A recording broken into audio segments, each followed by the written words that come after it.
Baby. Ya gida. Kwana biyu. Mun yi wa da ke ɗan azuba nan da ake yi masoya ba shi kana son maka yanzu. Ba a zuba.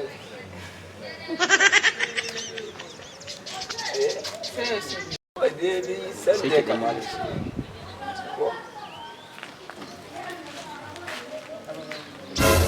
Mun hawa Allah. A tunanin zayin magana ne. Lallai ma wannan. Kai ƙatanka da kai za ka zo ka ce wai wani a taimaka ma da ba gane ina wuni ba. Yunwa ne a taimaka.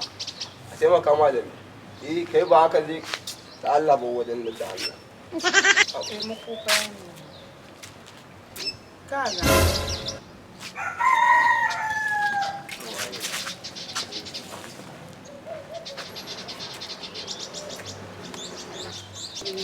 Kin san nawa ke ba shi?